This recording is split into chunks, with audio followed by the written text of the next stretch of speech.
Gotta see how this goes. Hello, everybody. If you look at the upper left screen corner, I think, or yeah, the left screen corner, I think you could see my head. And let's see here. I probably need to adjust that camera a little bit. I see too much on my front and not enough of the actual camera. Although it's probably not gonna get... That's probably as best as I'll be able to do.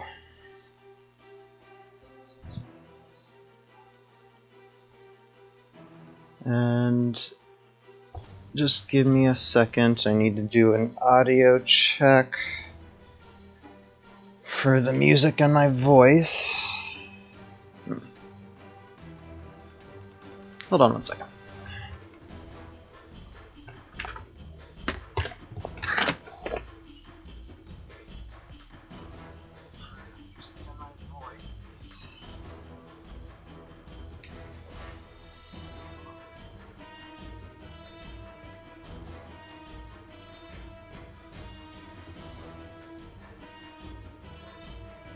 It's not bad.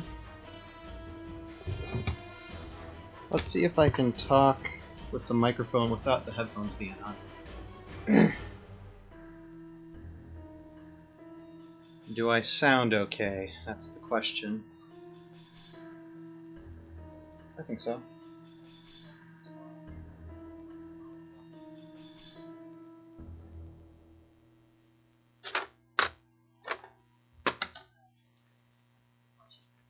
And I do.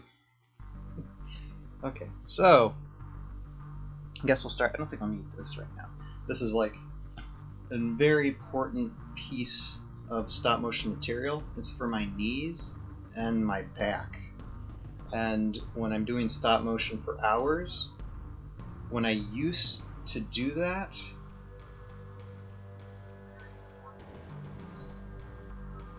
and I did not, when I used to do stop motion and did not have this, it would hurt my back a lot. And I got this thing at Bed Bath & Beyond. And you basically, if you're on your knees all the time, this amazingly gets the tension out of your back into where I can be on my knees a lot longer. But I shouldn't need it very much for this because it's not going to take too long to do this scene.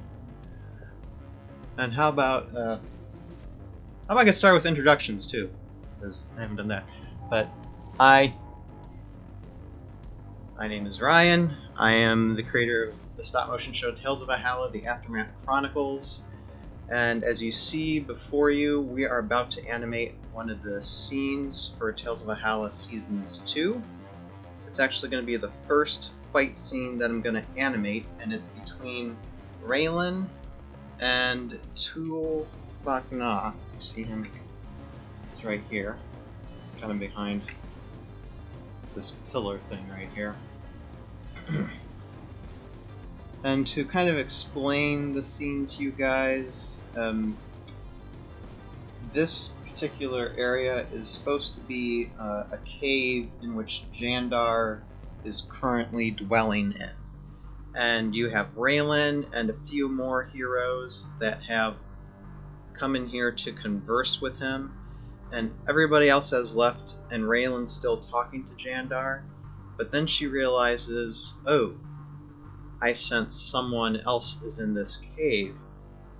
And she quickly goes over and finds this sneaky little Morrow teleporter that's teleported in to try and gather information for the bad guys, because he's a villain. So this is basically the first time these two will go head-to-head, and they will go head-to-head probably a lot more in the future as well as seasons 2 and 3 progress. But this is just their first interaction with each other, and I'd say it's more of a skirmish than an actual fight, because really all that Tul-Bak-Ra is doing is dodging, and it's Raelin that's attacking. But let's just do this and see how it goes.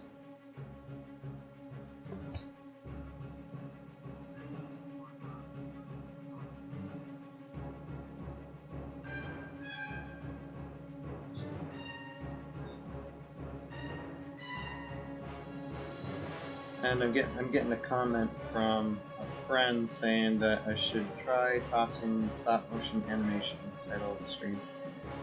Yes, the stream title, I usually have production just because I never know on what given day what aspect of this production I'm going to be doing, whether it's stop motion animation, whether it's talking with somebody about the plot of the story, or if it's building things on Virtualscape. So I tend to use production just to have that general, and then I retitle it on Twitch after everything is done, because you never know what you're going to get.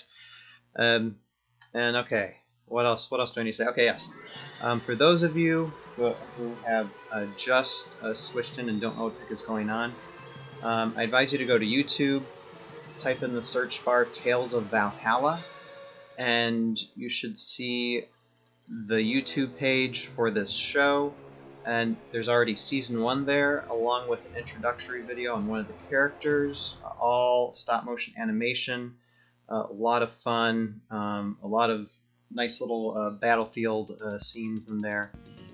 Currently we're in production of seasons 2 and 3 for Tales of Valhalla, and this is based on the board game Heroscape. Hold on. My camera is acting kooky. Okay, and so currently knee-deep in doing lots of stop-motion animation. You can see a few figures here on the board.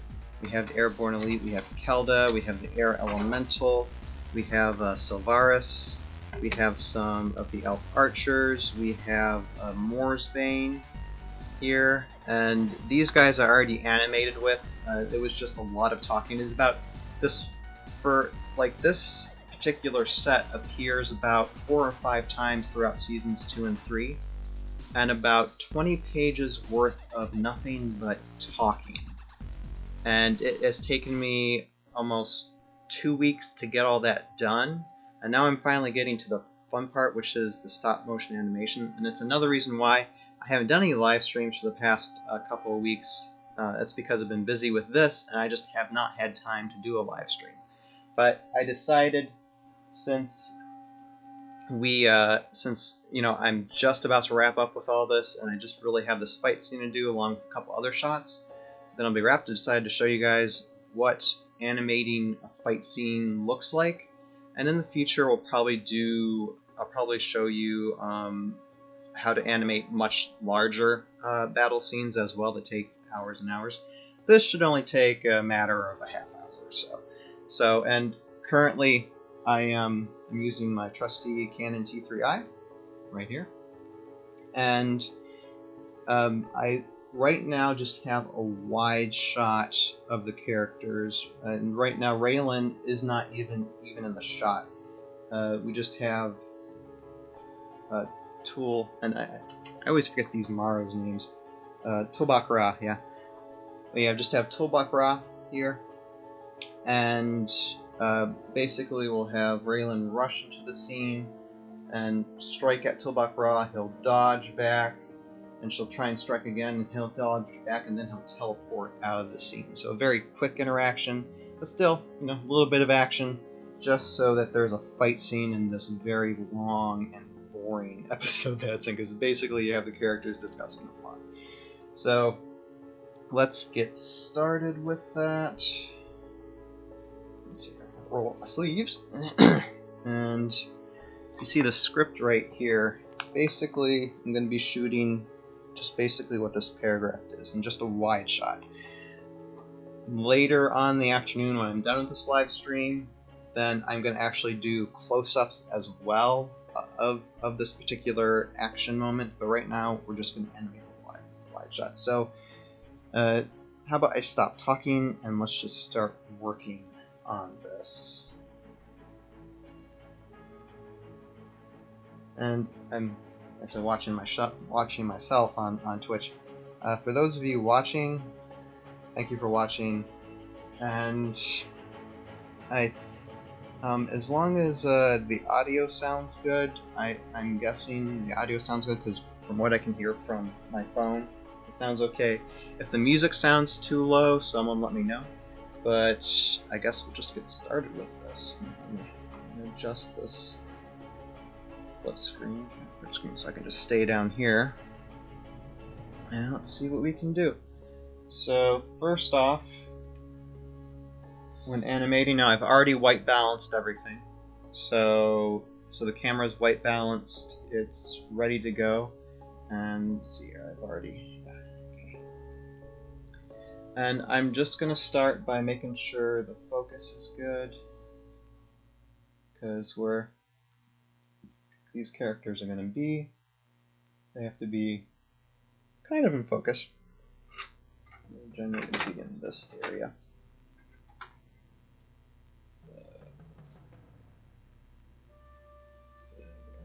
Yeah, just needs a little bit of, okay. A little bit more, alright. So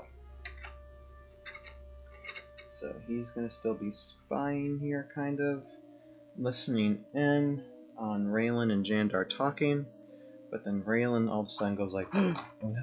And so, let's see, I make sure that Raelin stacks out the shot. And see, I have and for Tul-Bak-Ra, since I keep on forgetting his name, he's a Maro teleporter. Let's just put it that way.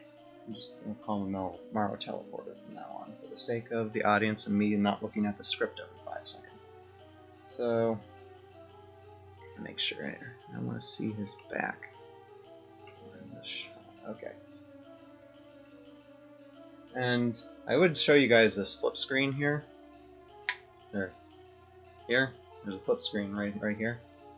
But it's a really, even though like right now from this camera it's very lighted up, this is actually a very dark scene because you're in a cave, so there's not much light. I only have one light shining down, and still everything looks really, really dark through the screen, so you wouldn't be really able to see anything very well through the camera.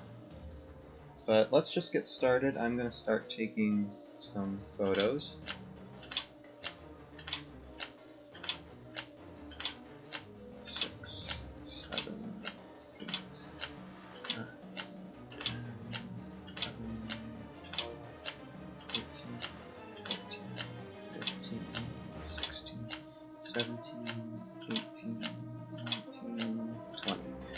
I always begin the animations with a 20 photograph bumper, just in case, like at the beginning or ending of a shot, when I upload it into the computer and it becomes, in video format, I always have a little bit of a bumper space to have extra space just to edit with, just in case I might need to lengthen the shot, although usually you need to tighten your edits when editing a video. I still like to have that bumper there just in case of any mess ups or anything.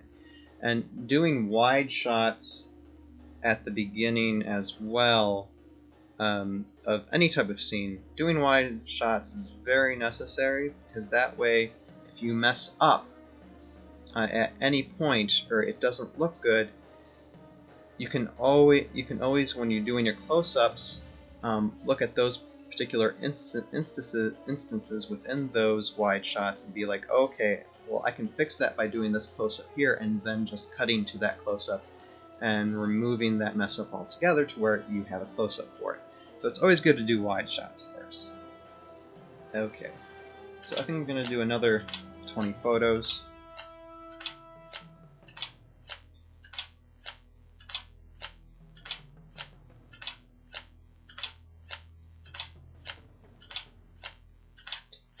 14, 15, 16, 17, 18, 19, 20. Now, I'm going to, my hand's blocking the microphone. I'm going to roll up my sleeves is what I'm going to do, because these things are going to get in the way. Like, if I take this jacket off, I'll feel too cold, yet with this jacket on, I'm starting to feel warm too with this light up above me.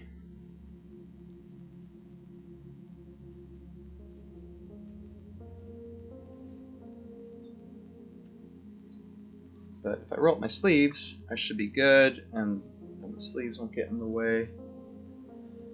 Alright, so here's Raelin, so let's start moving her, and she's going to be in a quick pace. So here, we're just going to, like, right here, there's like a corner to where, between the edge of the screen and where this blocks the view off, and so there's a little bit of space in there, so I'm going to show Raelin right there a second.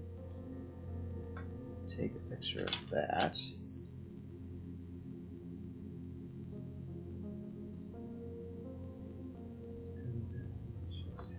A little bit just to the wingtip, and she's gonna be moving very fast. She's like on battle mode right now.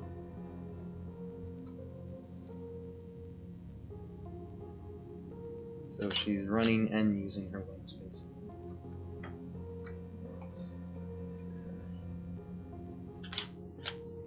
And this the camera can't really see.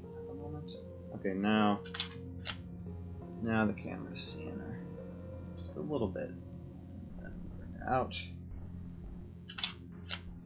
And I might actually give her a little bit of a pause when she goes around and actually sees, because she doesn't know what she's sensing until she actually sees who she's sensing. So let's have her go like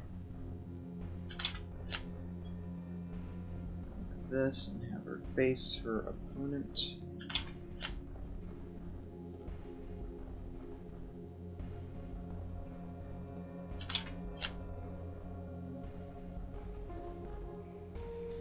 Go out and then come back in a little bit.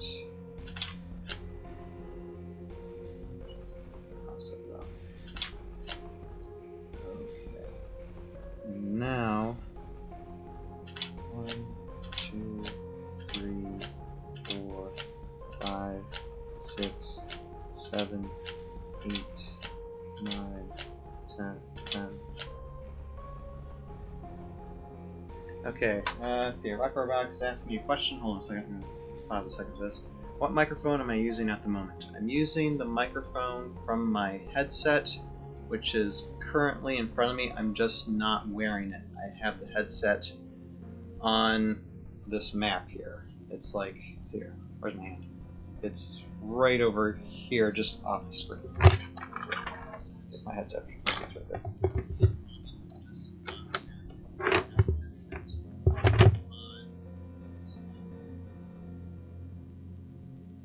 I find that a lot because the headset is just a tad bit the string for it, or the attachment to it, because it's not wireless. There's a wire attached to it, and the wire is just a tiny bit too short, not long enough.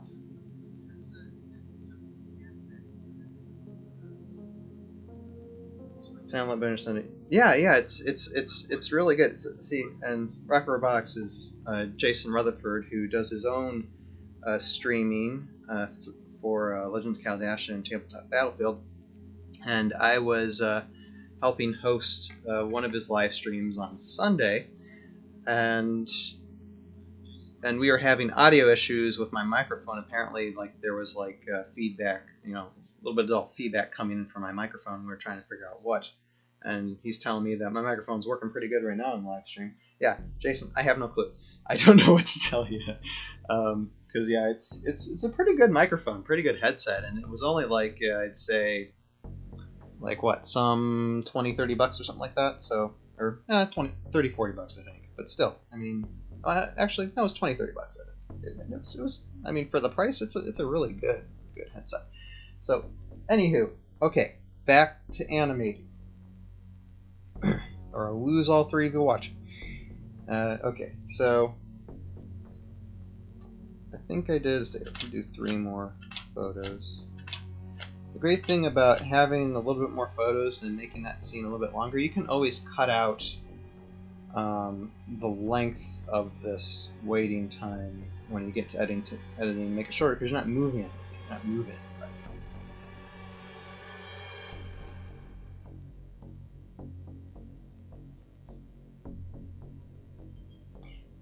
Yes, Jason, I know. Every technology just acts stupid all the time. And I'm just happy that everything's going smoothly right now for this live stream, because usually something goes wrong sometime, but this has been going pretty smoothly. That's why I like to get everything done before something messes up. Alright, so we're gonna have the Morrow teleporter start quickly noticing ooh, I have some company. And before he has much time to react, Raelin's gonna start rushing. So here she goes, and she's gonna whip out her spear and start slashing, but he's gonna dodge quickly.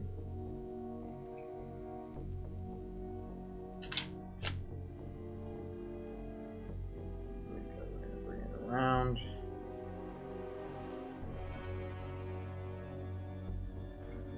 He's gonna start backing up.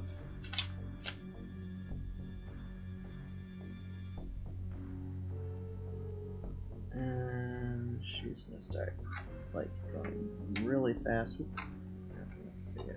How are we gonna do that? Okay, let's just have her swoop like that. He's gonna be like, yikes! But this Morrow teleporter, Tul-Bak-Ra, he can move really fast, so I think in a sense he's almost toying with her when she's going for the swing. Because here we go. Okay, now he's just like that.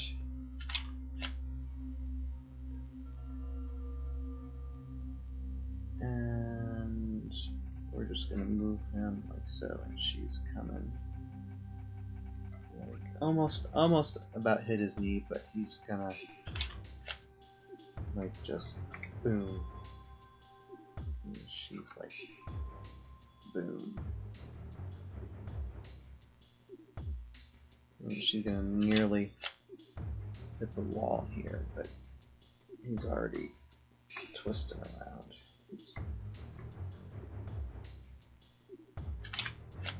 I think I made my first mess up. There's a hex tile right here that's kind of just above Moose, and I kind of knocked it, so it's probably going to show it's shaking as soon as my teleporter's touching it.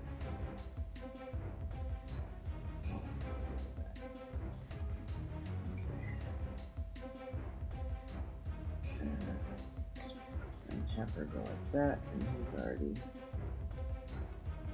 twisting.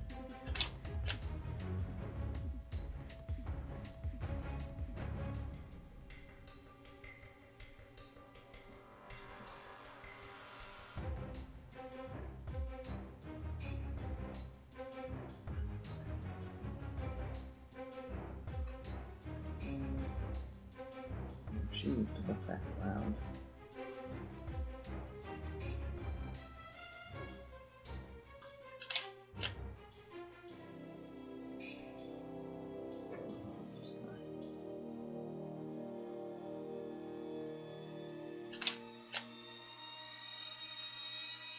I'm just gonna try and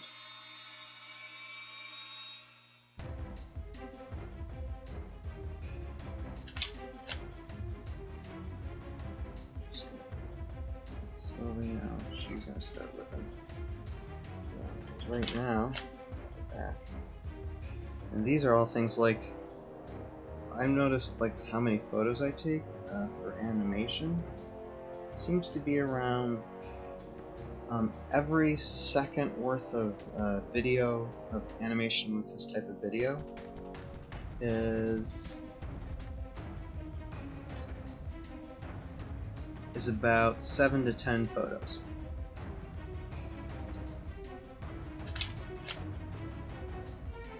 So I just took a photo there. That's just, a part of a second. So sometimes I have to move these guys a little bit slower than I think they should, but usually I just review it and be like, okay, for me, there's not really any formula when it comes to okay, how do I move to what percentage when I animate? It's just, I go by feel.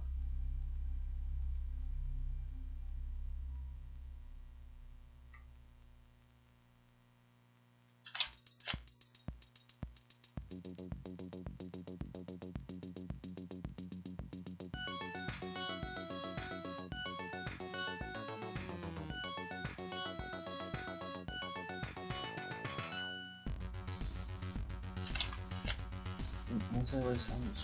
trying to figure out. I know I was gonna do something to where her spear was gonna be up in the air. I'm gonna figure out.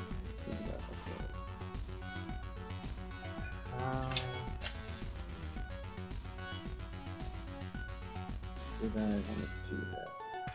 Think about it. I figured it out. We're just gonna keep on circling each other, although Raelin's getting ready to strike again. Our teleporter is looking for escape though. He just needs a moment in which to focus on a location and just teleport there. I think the ability to teleport is kind of cool. I'm going to really love, because Tul-Bak-Ra will be around. And I think Tul-Bak-Ra and Raelin will develop some type of rivalry. Kind of like what Anigok saw and Sergeant Drake Alexander. Okay, let's just slow him down. Okay, Raelin's going to get ready. She's going to launch back, and with her wings start launching forward, and he's just going to try and anticipate her movements.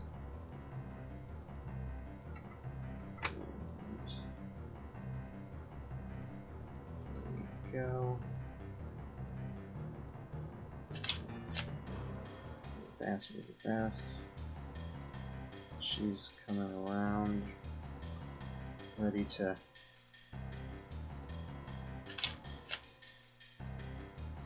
whip her.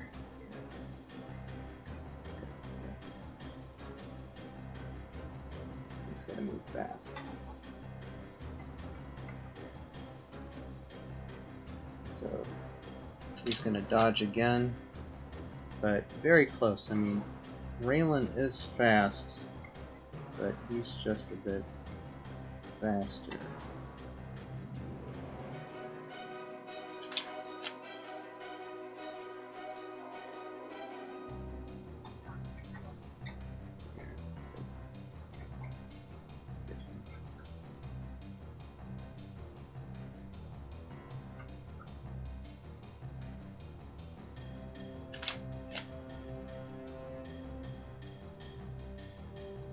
He's gonna move because he's done. She's gonna look around.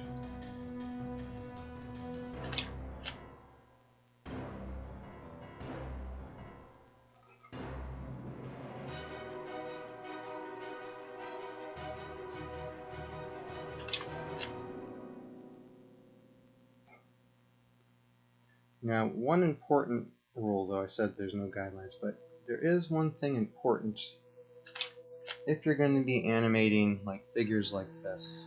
When you do fast movements, of course, move them, in big spaces. But when you're done with that fast movement, add just a little bit of, just a tiny bit of movement at the end,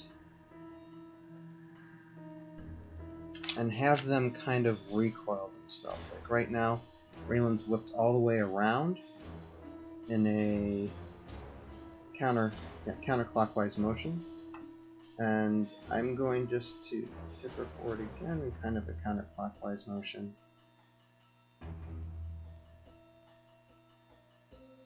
But then, like a couple times, and then have her go back just a tad clockwise, because it's kind of like a recoil. It's kind of like the characters recentering themselves again after whipping around really fast, because something like we would do as well.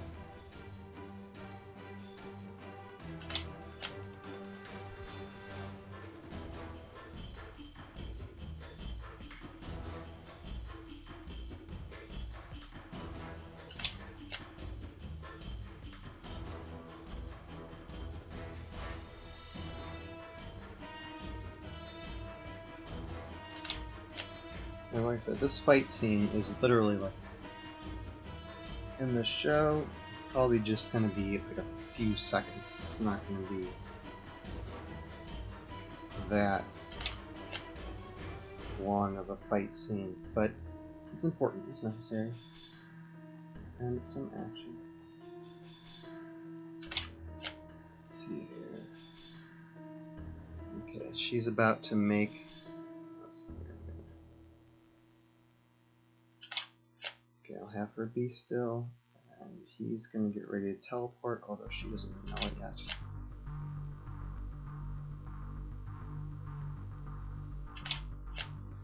Okay, and then you stop everything and do about 20 photos worth. Just let them stare at each other for a couple of seconds.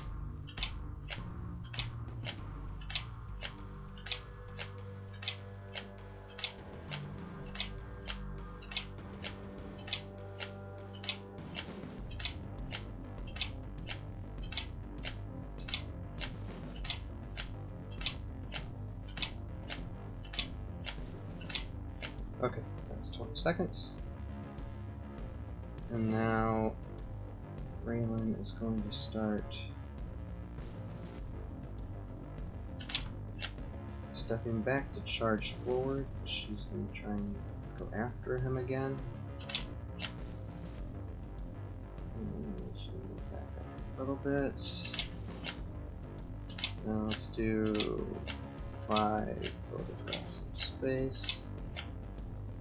And have him start getting himself ready to teleport out. So 1,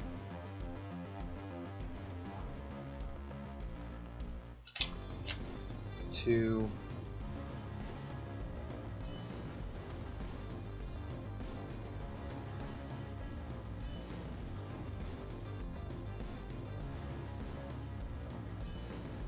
3, and he's gone. And I'll add some special effect later that'll have him disappear.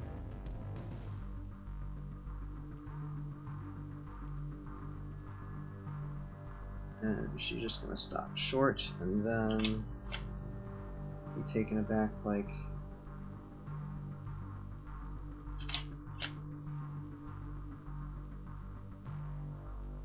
what just happened?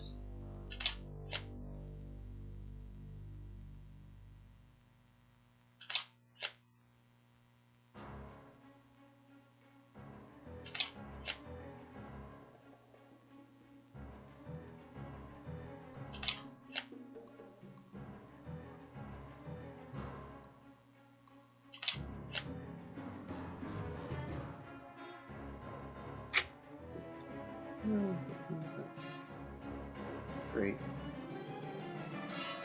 I hit this, and that's probably gonna make it. It's probably gonna see that hitch in me, so I'll probably have to do a close fix that. Wonderful. But anyway, okay. So she's gonna just seeing if she senses anyone else, and then she's gonna hurry back to where she came from to talk to Jandar. Because Tul-Bak-Ra is long gone now.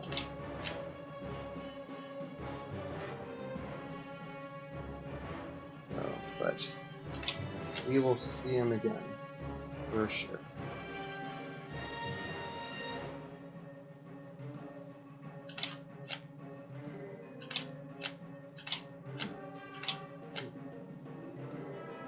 Six, 7, 8, 9,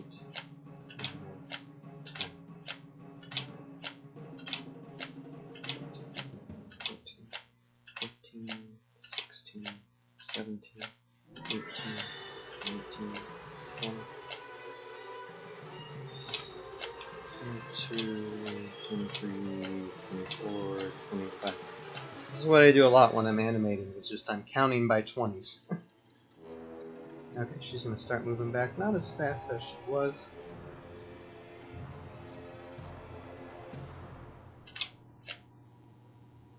but almost as fast. She's hurrying back. Tell Jandar that it was a Morrow teleporter that was spying on them.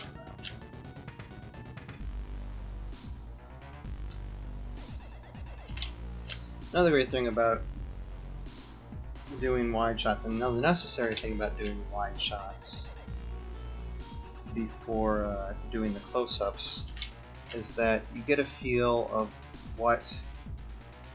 how the scene is going to play out. And even if you make some mess-ups or the animation is a bit faster than what you want, instead of redoing what you just did, as long as everything still looks okay and can still be used, you just do close-ups and then edit around the long wide shot that you did of the scene. So I'm pretty sure that there are some things that I have messed up, and I'll just take this to the computer, or take the camera chip that I have in the computer, and just upload and render the video and see what I got, and that way I can just do close-ups in a couple hours after I take a break, because I've been animating for half the morning and this afternoon. So.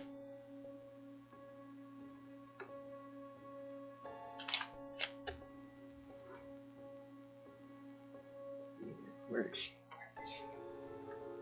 Okay, she's still. Need to get her in that corner spot again.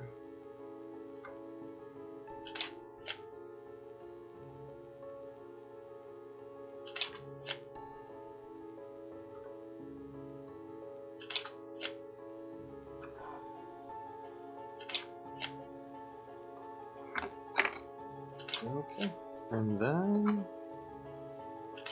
now for the 20-second bumper.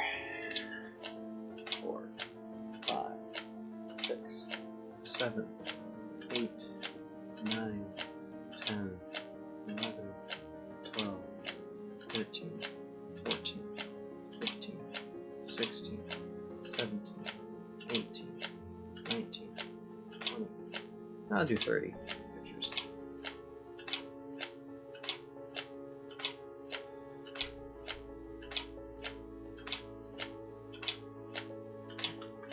Boom. Done.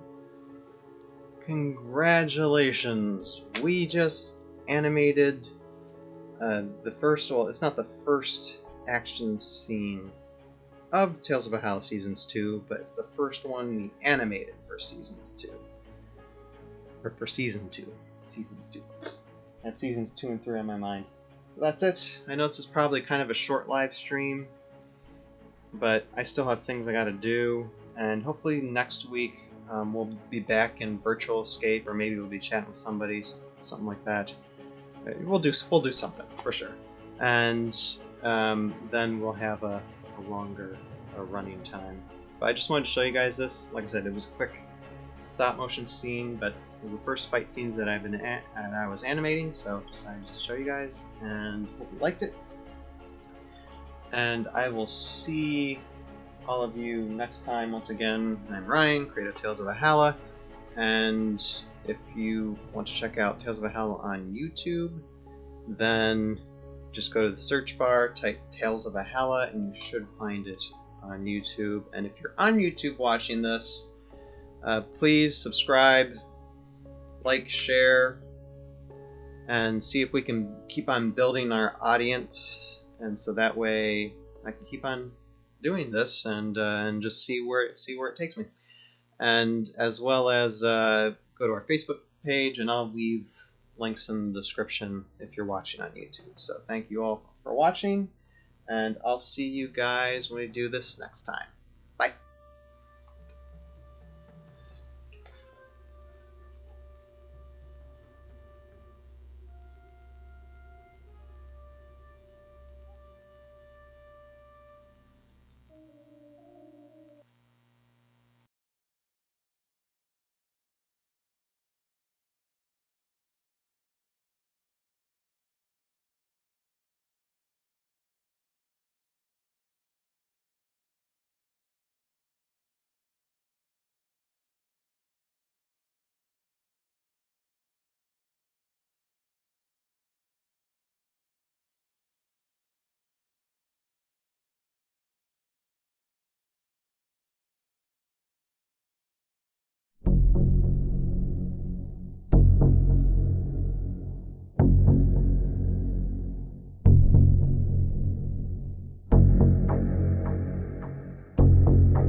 hello. Okay, here we have...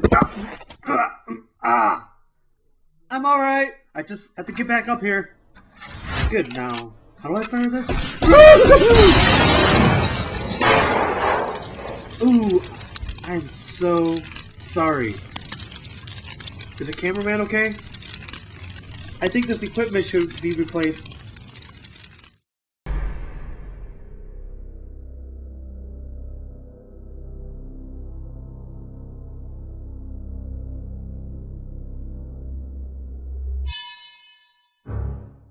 Private Charlie Tooth.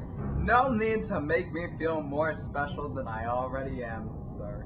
Private James Henderson. Why me? Private Harold Gibb. Oh, I think I got one. I'll throw my grenade at him.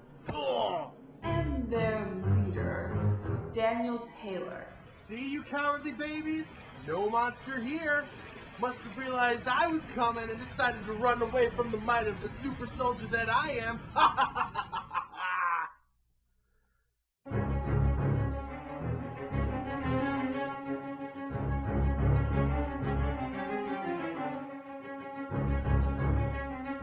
The orders are, from where you are standing, head west. There will be a path with a bridge. Beware of the bridge guardian. I was asked to check this area for something unusual. Unfortunately, I cannot say what it is, but if you do find it, which I highly doubt, you will know it.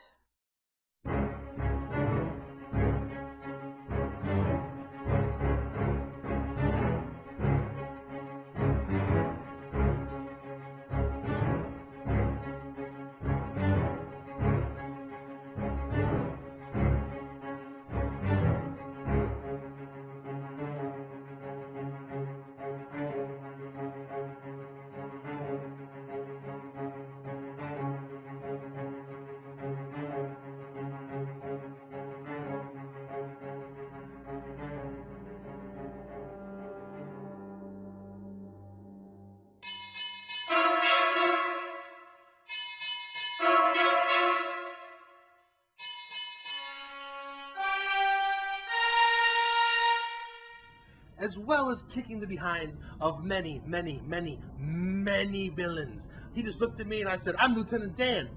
Shoot him right in the face and I crushed him. I remember I went over there and I shot him right in the face. You remember that, right? It was amazing. Henderson, take point!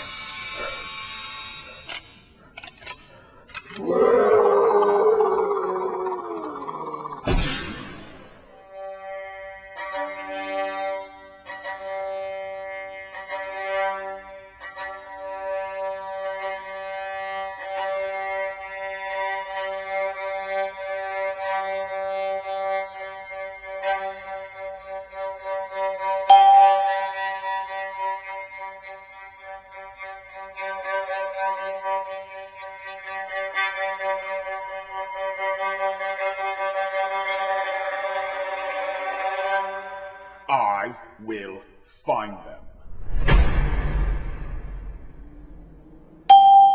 Why are we guarding this small piece of wall in the middle of nowhere?